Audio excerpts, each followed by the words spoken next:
Bapak Gubernur Provinsi Sumatera Selatan Bapak Haji Herman Deru didampingi Bapak Gubernur Sumsel Herman Deru bersama Wali Kota Prabu Mulih Ridho Yahya beserta pejabat terkait lainnya menghadiri sekaligus melakukan peletakan batu pertama pembangunan Pondok Pesantren Nahdlatul Ulama NU Kota Prabu Mulih. Acara diawali laporan kegiatan oleh panitia pelaksana. Setelah itu dilanjutkan dengan sambutan Wali Kota Prabu Mulih dan sambutan Gubernur Sumsel Herman Deru. Pembangunan Ponpes NU Kota Prabu Mulih ditandai dengan peletakan batu pertama oleh Gubernur Sumsel dan Wali Kota Prabu Mulih.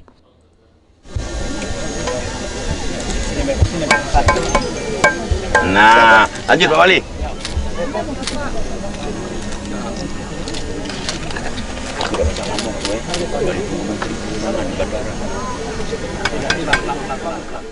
Herman Deru mengapresiasi kerja Pemkot Prabu Mulih yang memiliki inovasi yang luar biasa dalam mengembangkan agama khususnya agama Islam.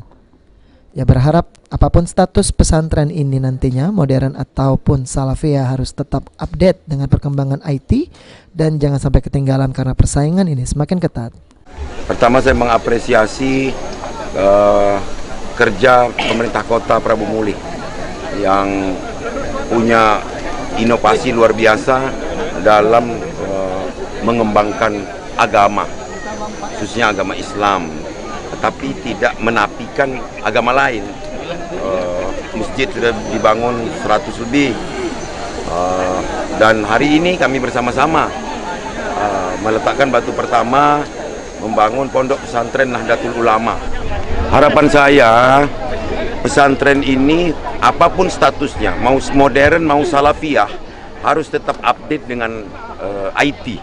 Jangan sampai ketinggalan karena persaingan ini semakin ketat, bukan persaingan antar kelompok saja, bukan antar desa, bukan antar kecamatan saja, tapi sudah antar negara karena sudah terbukanya dunia maya. Heru Wahyudi, PAL TV.